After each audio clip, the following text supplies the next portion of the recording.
요한복음 14장 25절로 31절입니다. 요한복음 14장 25절로 31절, 신약성경 172쪽 173쪽에 있습니다. 봉독합니다. 내가 아직 너희와 함께 있어서 이 말을 너희에게 하였거니와 보혜사 곧 아버지께서 내 이름으로 보내실 성령 그가 너희에게 모든 것을 가르치고 내가 너희에게 말한 모든 것을 생각나게 하리라. 평안을 너희에게 끼치노니 곧 나의 평안을 너희에게 주노라. 내가 너희에게 주는 것은 세상이 주는 것과 같지 아니하리라. 너희는 마음에 근심하지도 말고 두려워하지도 말라. 내가 갔다가 너희에게로 온다 하는 말을 너희가 들었나니 나를 사랑하였더라면 내가 아버지께로 감을 기뻐하였으리라.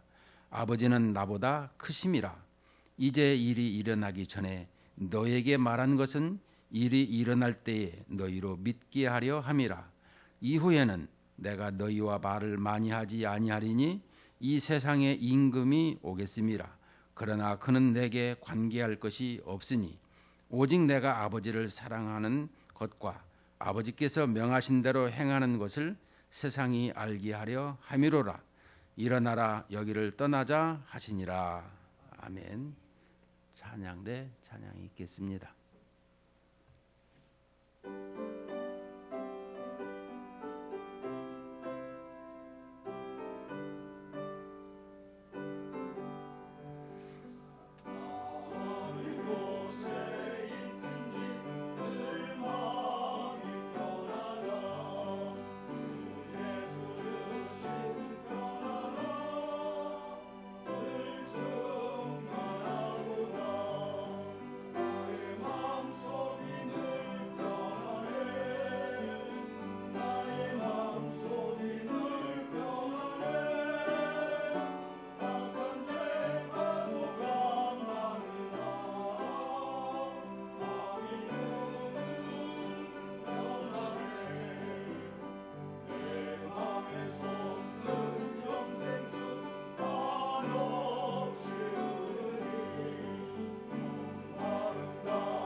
아멘.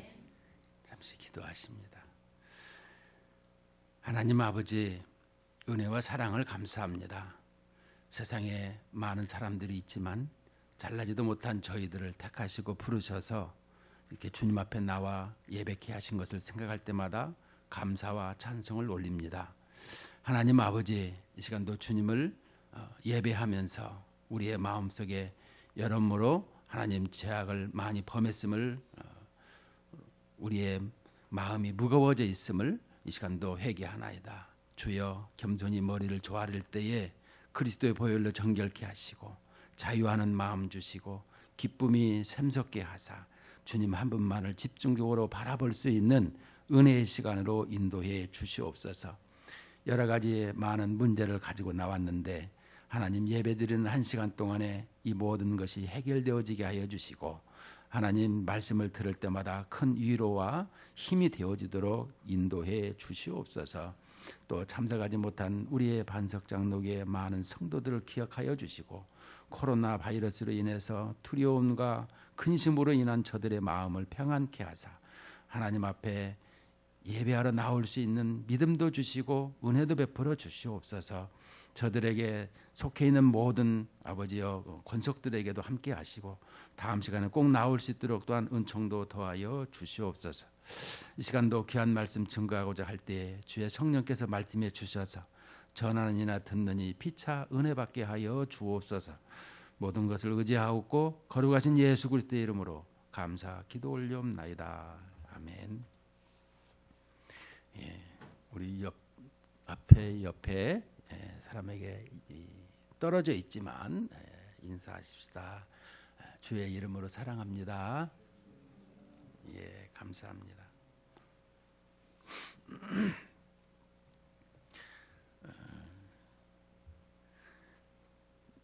오늘 제목이 너희는 두려워하지 말라라는 것입니다.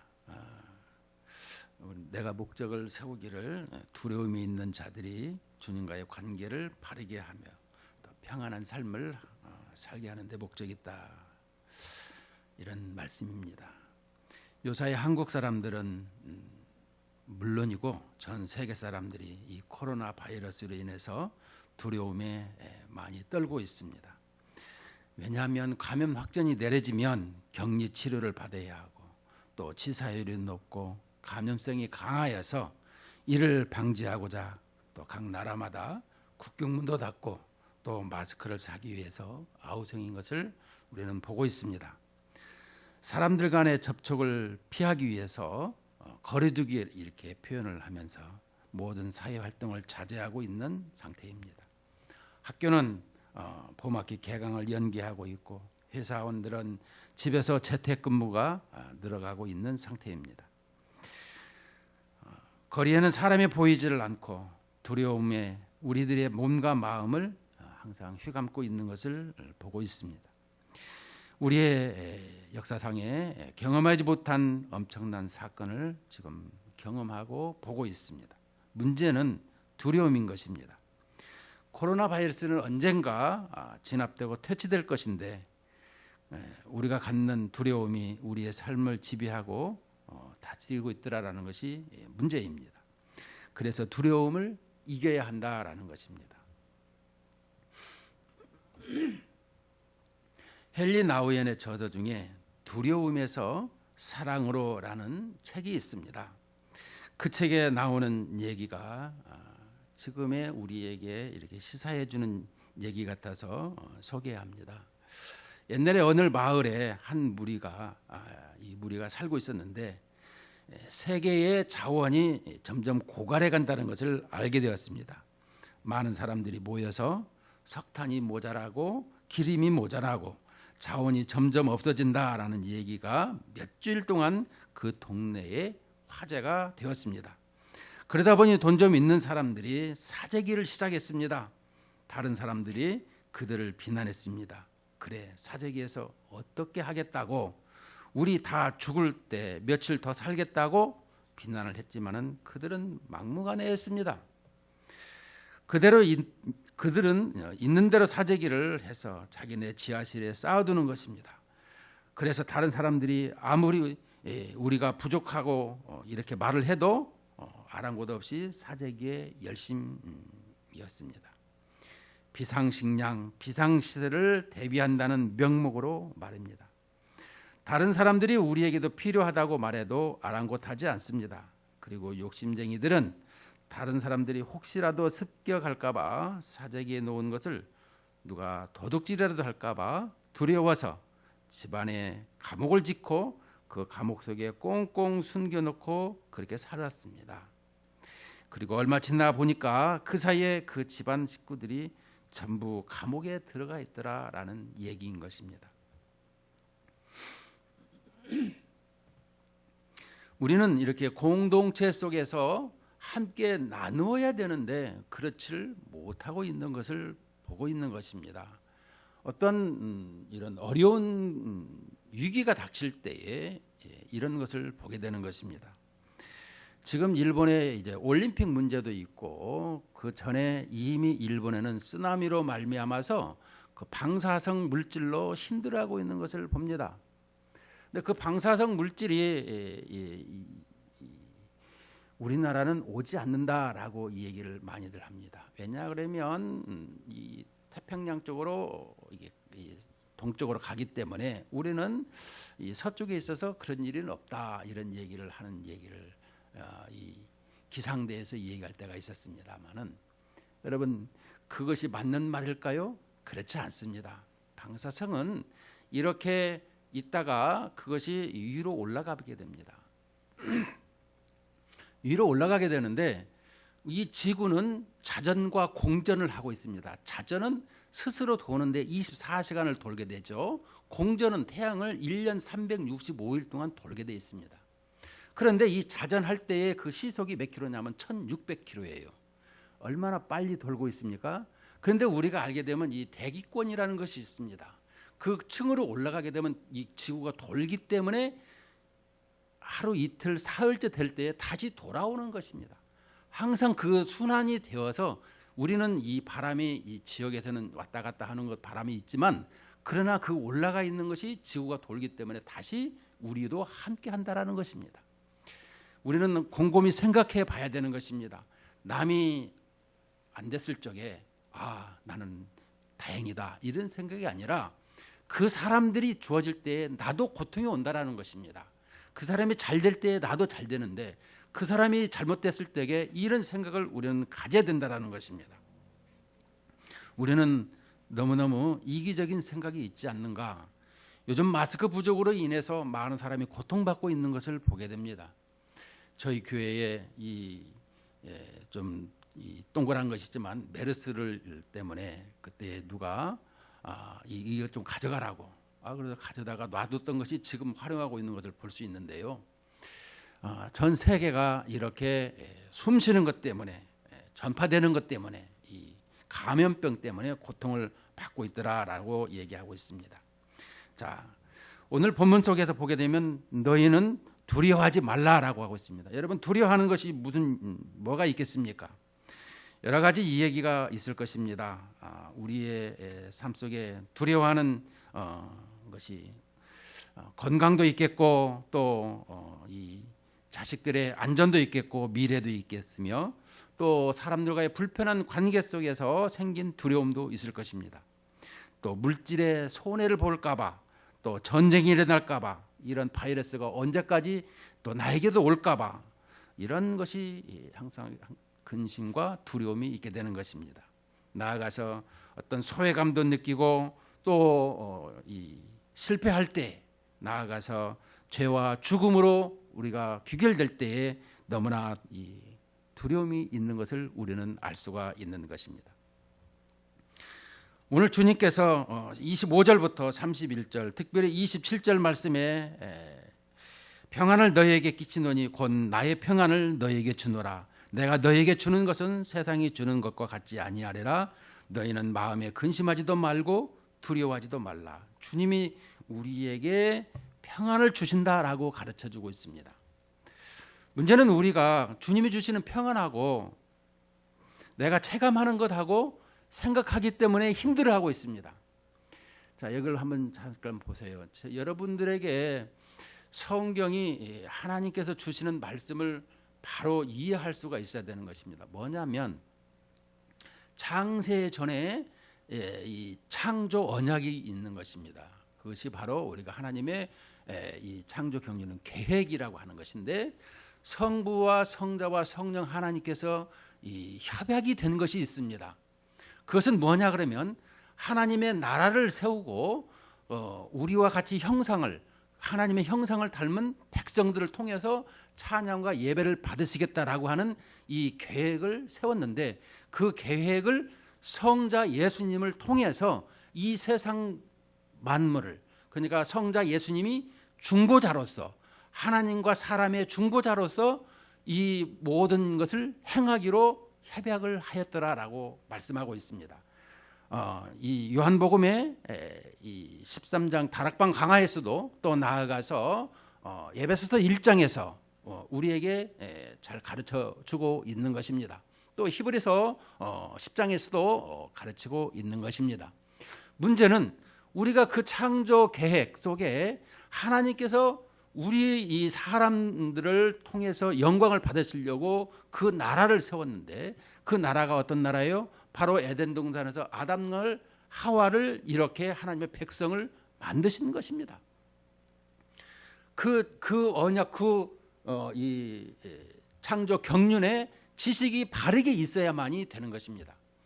그 다음에 우리가 하나님과의 약속을 깨뜨렸기 때문에 우리에게 다시금 구속 언약을 주신 것입니다.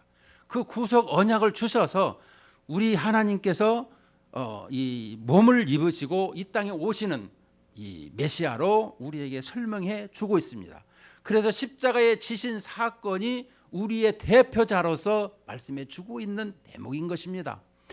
왜냐하면 사람을 입으시고 이 땅에 오시기로 또 약속을 하셨기에 우리 주님이 이 땅에 오셔서 말씀하시는 것을 볼 수 있죠. 요한복음 1장 11절 이 말씀을 보면 자기 땅에 오매 자기 백성이 영접지 아니하였더라. 그러나 12절에서 영접하는 자 곧 그 이름을 믿는 자들에게는 하나님의 자녀가 되는 권세를 주셨다. 이렇게 말씀해 주고 있습니다. 우리는 주님께서 이렇게 계획을 세우시고 나라를 세우시고 또 우리에게 있어서 영광을 받으시려고 이렇게 창조하셨건만 우리는 타락을 했더라고, 반역을 했더라고 말씀해 주고 있습니다. 그러나 하나님께서 우리를 긍휼히 여기심으로 은혜 언약이라고 하죠. 그 은혜로 말미암아 이 땅에 예수님이 오셔서 우리를 십자가로 말미암아 대속하시고 우리에게 구원을 다 이루셨다라고 말씀해 주고 있습니다. 그런데 주님께서 오늘 여기 14장은 아직 주님이 십자가에 지시기 전인 것입니다. 지시기 전에 주님께서 말씀을 해 주고 있습니다. 내가 가고 나면 보혜사 성령께서 다시 온다라고 말씀해 주고 있습니다. 그것을 우리는 삼위일체 하나님에 대해서 26절에서 보면 보혜사 곧 아버지께서 성부 하나님께서 내 이름으로 예수 그리스도로 보내실 성령, 그러니까 성령은 어떻게 오시냐? 우리에게 이 발출이라고 하는 이 말씀이 있습니다. 삼위일체 하나님에 대해서 말씀하는데 성령은 이 성부로부터 오고 성부와 성자로부터 오는 이런 말씀을 하고 있는 것입니다. 그래서 이 주님이 성령께서 오시는데 성령께서 하시는 일이 뭐냐?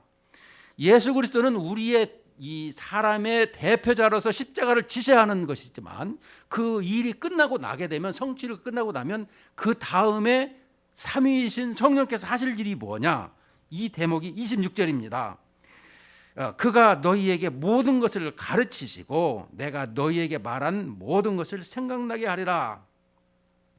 주님께서 이 모든 것을 가르치시고 또 생각나게 하리라라는 것입니다. 성령께서 무엇을 가르칠까요?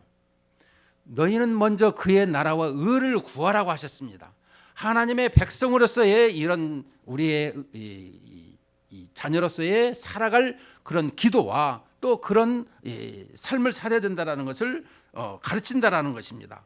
또 말한 것을 생각나게 한다라는 것입니다. 문제는 우리에게 오늘 본문에서 말씀하고 있는 대목은 이 13장부터 17장까지가 이 다락방 강화, 그러니까 강론, 강하게 하나님께서 말씀해 주신 마지막의 말씀이다라는 것인데요. 우리는 이 13장부터 쭉 이 다락방 강화, 그러니까 십자가를 지시기 하루 동안에 주어진 말씀이 13, 14, 15, 16, 17장입니다. 목요일 날 주신 말씀인데요. 그리고 십자가를 금요일 날 지시는 대목인데요. 문제는 주님이 십자가를 지시러 간다니까 여기 13장에 이 앞에서 보게 되면은 이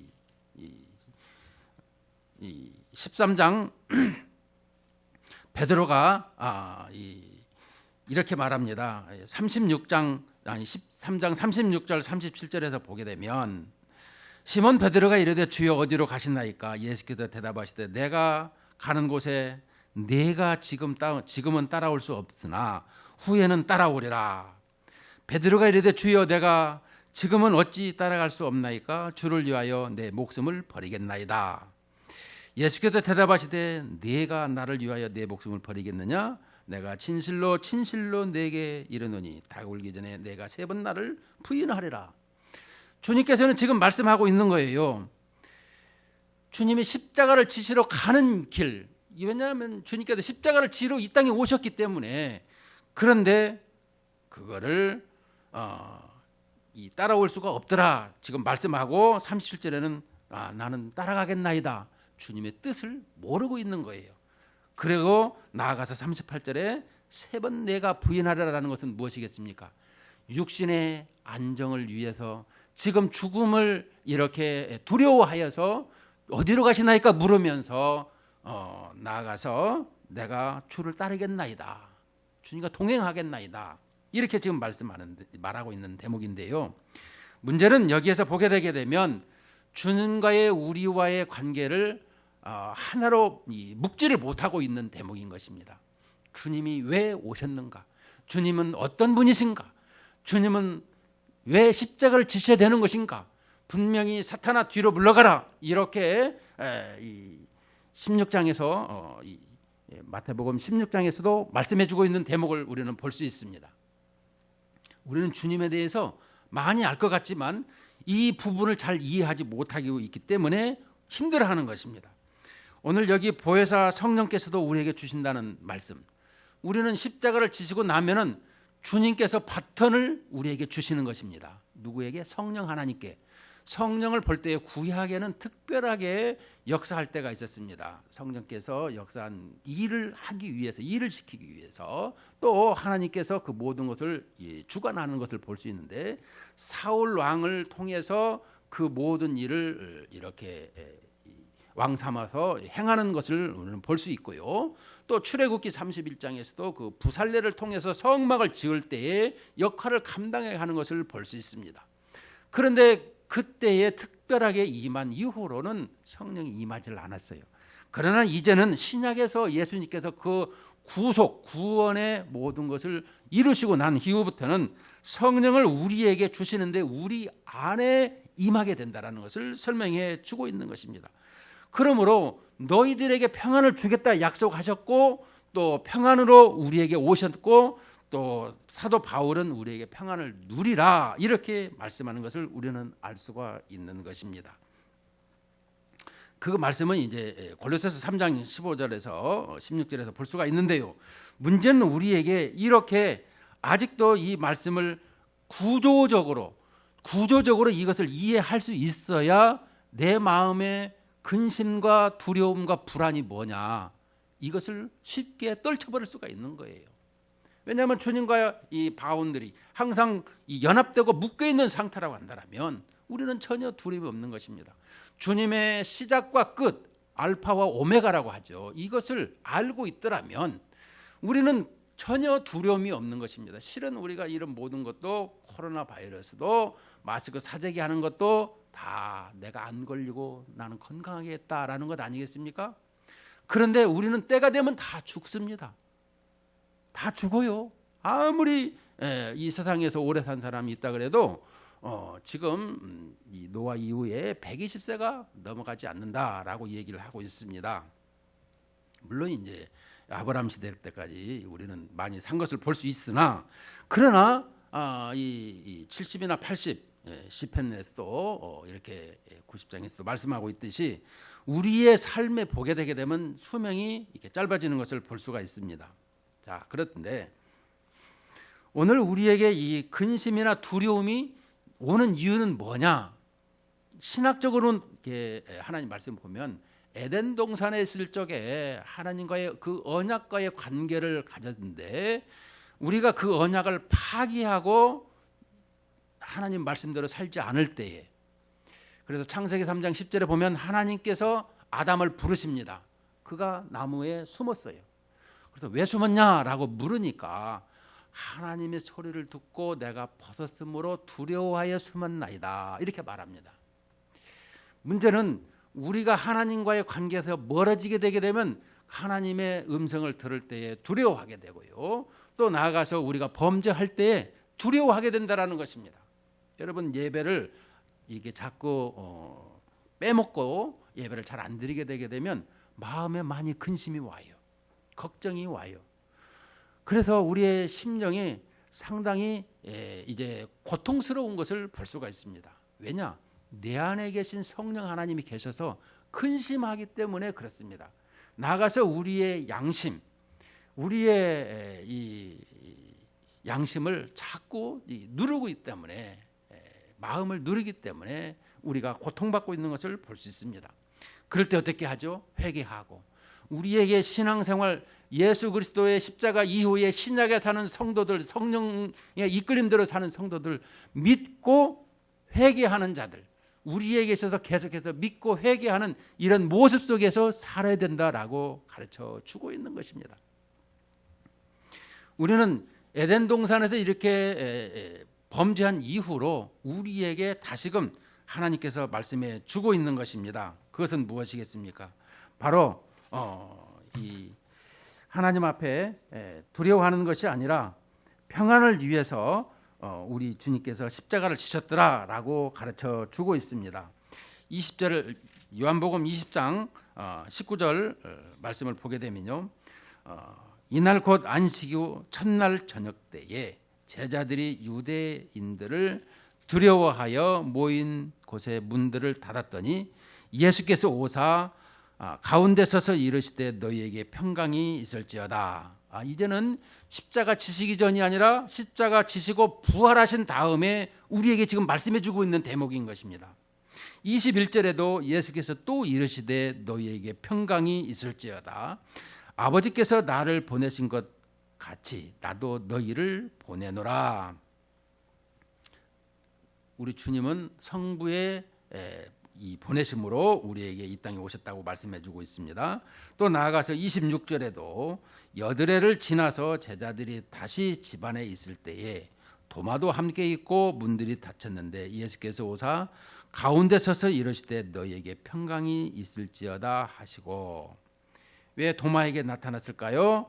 도마가 25절에 보면 도마가 이르되 내가 그의 손에 못자국을 보며 내 손가락을 그 못자국에 넣으며 내 손을 그 옆구리에 넣어 보지 않고는 믿지 아니하겠노라. 주님을 이렇게 부활하셔서 우리에게 평안을 주시는 것을 믿지 못한다라고 하고 있습니다. 그럴 때 27절에도 옆구리에 넣어보라. 그리하여 믿음 없는 자가 되지 말고 믿는 자가 되라. 문제는 우리에게 주님께서 부활하신 후에 우리에게 이렇게 평안을 주시고 있더라고 설명해 주고 있습니다.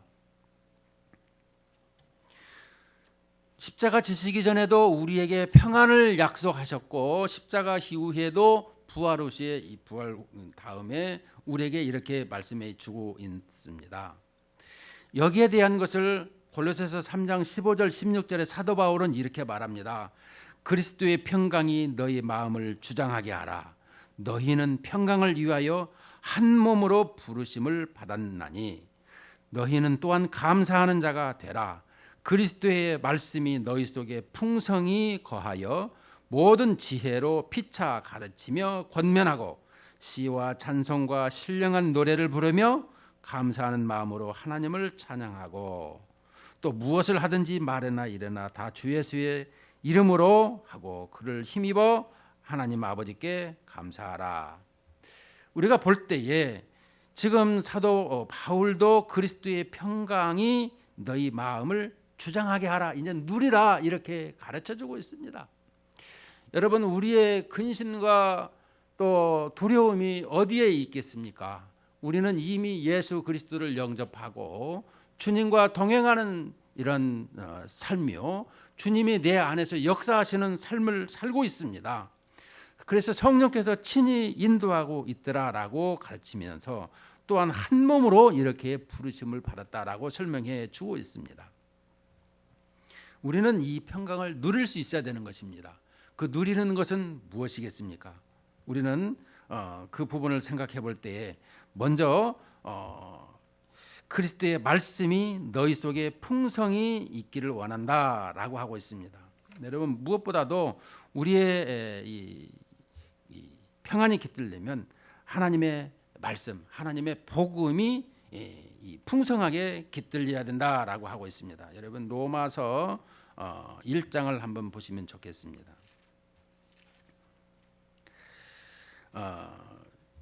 로마서 1장 1절 2절에 보게 되면 우리는 이 로마서의 이 가장 귀한 꽃 중의 꽃이요, 반지에서도 다이아몬드라고 얘기하고 있는데, 1절과 2절을 보게 되면 로마서 1장에 예수 그리스도의 종 바울은 사도로 부르심을 받아 하나님의 복음을 위하여 택정함을 입었으니 이 복음은 하나님이 선지자들을 통하여 그의 아들에 관하여 성경에 미리 약속하신 것이라. 우리는 이 복음에 대해서, 복음이 뭐라고요? 예수 그리스도에 관한 것, 하나님의 말씀을 얘기할 때 우리는 말씀을 하는데, 그 말씀 하나밖에 없는 말씀, 그 말씀 정관사를 써야 되는 입장에 있습니다. 그렇지 않고는 복음에 대한 것을 말씀해야 되는 것입니다. 왜냐? 요즘 보면 신천지도 날마다 하나님의 말씀 배우자, 그들도 틀린 말은 아니에요. 그러나 복음에 대한 것을 얘기할 수 있어야 되는 것입니다. 복음. 우리는 이 복음이 말씀해야 되고, 또 이 말씀을 가르친다 할 때 그 말씀 하나밖에 없는 예수 그리스도에 대한 말씀을 가르쳐야 된다는 거예요. 무슨 신천지 이만희가 무슨 증거장막이라고 이렇게 얘기하고 있는데 말도 안 되고, 아직도 많은 영혼들이 하나님을 모르고 예수 그리스도를 몰라서 이렇게 사망의 길로 가고 있는 것을 많이 보게 되는 것입니다. 우리는 복음이 항상 이 풍성하게 머물러 있어야 한다라는 것입니다. 성령께서 우리에게 생각나게 하는 것이 무엇이겠습니까? 바로 예수 그리스도께서 이 세상을 창조하시고, 또 우리가 타락했지만 다시금 우리를 구원하시려고 구속주로 오시게서 이 십자가로 말미암아 다 이루셨더라. 그 영광을 하나님 아버지께 다시 올려드리고 우리에게 성령을 보내주셔서 평안을 누리게 하고 있더라라고 설명해 주고 있습니다. 문제는 우리가 이렇게 그런 관계 구조를 이해하지 못하고 있음으로 말미암아 꼬다리만 떼어서 얘기하게 되면 우리의 상위 개념과 하위 개념을 가지고 있어야 되는데, 이 상위 개념을 잊어버리고 하위 개념만 가지고 얘기를 하니까 그 목마름은 이렇게 좀 힘들어하고 있더라는 것입니다. 그래서 하나님의 말씀을 항상 배워야 되는 것입니다. 우리는 성경에서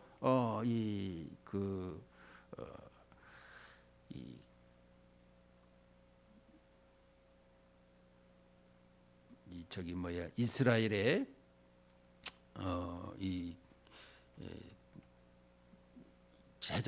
예수님의 제자들이 항상 하나님의 말씀을 제쳐놓고 구제하게 힘썼더니 어떻게 됐어요? 서로 싸움이 일어날 때 이제부터는 하나님의 말씀을 가르치고 증거하는 일에 앞장서고 구제와 섬기는 일은 이렇게 집사들에게 맡기는 것을 볼 수 있습니다. 특별히 이 예루살렘 교회, 우리는 그러나 그 안디옥 교회에서 쭉 나가서 나아가 빌립보나 데살로니가 교회로 점점점 확장되어 가는 것을 우리는 볼 수 있습니다. 오늘 우리에게 주시는 내용이 무엇이겠습니까? 바로 하나님의 말씀, 그 복음이 풍성히 이렇게 있을 때에 내 안에 성령께서 항상 역사하고 있더라라고 가르쳐 주고 있습니다. 우리는 그 성령 하나님을 의지하고 나아갈 때 문제는 어떻게 의지하느냐? 그리스도의 말씀이 너희 속에 풍성히 거하고, 그럴 때에 모든 지혜로 피차 가르치며 권면하고 시와 찬송과 신령한 노래를 부르며 감사하는 마음으로 하나님을 찬양하라. 하나님의 궁극적인 계획이 뭐냐면 하나님 앞에 찬양하고 예배하는 것입니다. 그것을 행하시고자 아담과 하와를 만드시고 이 세상을 창조하신 거예요. 그리고 그 모든 대표자로 위임을 맡기신 것이고요. 자, 그렇더라면 이 시대에 우리가 살아갈 때에 이처럼 하나님의 이 영광을 돌리며 시와 찬미로 노래를 부르고 감사하는 마음이 있느냐? 우리는 이 말을 바꿔서 볼 때에 불안하고 짜증을 내고 있는 것은 아닌가, 이런 생각을 해보게 되는 것입니다. 우리는 다시 말하지만 정체불명의 이 불안, 그것은 무엇이겠습니까? 바로 이 코로나 바이러스나 또 이런 그 방사성이나 이런 여러 가지로 말미암아 죽음이 오고 있는 것을 볼 때 우리는 어차피 다 죽지만 주님과 함께 있어서 우리 주님 앞에 안기고 살아가는 것은 그것으로 인해서 내 마음에 평안이 날마다 있게 된다라는 것을 우리 주님은 말씀해 주고 있다는 것입니다. 문제는 우리 주님과 함께하는 데 있어서 주님 잠깐만 계시세요, 내가 이거 하고 난 뒤에 할게요, 이게 아니라는 것입니다. 우리는 전능자의 손에 있고 전능자에게 늘 의지할 때에 그 모든 것을 이루어 주신다라는 것을 우리는 알아야 되는 것입니다. 내가 내 마음대로 하려고 하는 것이 앞장서 있는데 그것은 우리가 타락한 이후로 생기는 것입니다. 모든 것은 주님 앞에 어떻게 할까요? 이런 모습을 가져야 되는 것입니다. 그래서 이 시대를 살아가는 우리 모두에게는 항상 주님이 주시는 평안을 가지고 살아가는데 말씀이 뭐라고 했습니까? 여러분, 저는 그 성경을 생각할 때마다 그 디모데후서 3장 16절을 항상 생각할 때가 많이 있습니다. 왜냐? 여러분, 설교를 할 때에도 제가 이 디모데후서 3장 15절 16절을 생각하는 것은 이 모든 성경은 하나님의 감동으로 된 것으로 교훈과 책망과 바르게 함과 의로 교육하기에 유익하니, 설교를 하면서 윌리엄 퍼킨스라고 하는 청교도 시대의 설교자는 늘 이렇게 그 교훈적인 설교를 나중에 하게 됩니다. 그러니까 하나님의 말씀을 이렇게 잘 해석하고 또 그 해석한 후에는 이 16절에 보는 것처럼 교훈과 책망과 바르게 함과 의로 교육하는 지침을 이렇게 가르치고 있습니다. 항상 설교 때에. 그 이후에 우리 청교도 설교에 뭐 조나단 에즈워드도 있고 뭐 폴도 있고 여러 가지 많이 있는데, 문제는 우리에게 무슨 뭐 강해 설교다, 원포인트 설교다, 우리의 귀를 이렇게 많이 하고 있고 뭐 기승전결이다 얘기하고 있지만, 실은 성경을 볼 때에 하나님의 말씀을 바로 해석해서 우리에게 어떻게 지침을 줄 수 있고, 또 여기에 뭐라고 하고 있어요? 이 교훈 책망, 이건 잘못된 것이다, 이렇게 말할 수 있는 이런 설교가 되어야 된다는 것입니다. 우리 오늘 말씀 속에서 볼 때에 뭐가 문제일까요? 우리는 불안해하는 것, 아담처럼 이렇게 죄를 짓고 살아가고 있다가 이렇게 복음으로 말미암아 영접했는데도, 복음으로 말미암아 살아가고 있는데도 주님과의 관계성에서, 언약 관계 속에서 떨어져 있더라라는 것을 말씀해 주고 있는 것입니다. 완전히 떨어져 버리면 사망길로 가고 있고요. 그러나 적당히 거리를 두게 되면 걱정과 근심과 두려움이 있고요. 그 안에 들어오게 되게 되면 항상 우리에게 이 자유함과 또 평안함이 있게 된다라는 것을 말씀해 주고 있는 것입니다.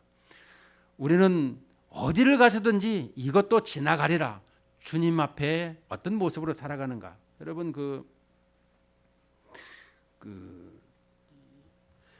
감리교 창시자 요한 웨슬러가 미국에 복음 증거로 갈 적에 이 바다에 그 나무 배인데 그 풍랑이 일었습니다. 그러니까 그 풍랑 때문에 이력 편주가 된 것이죠.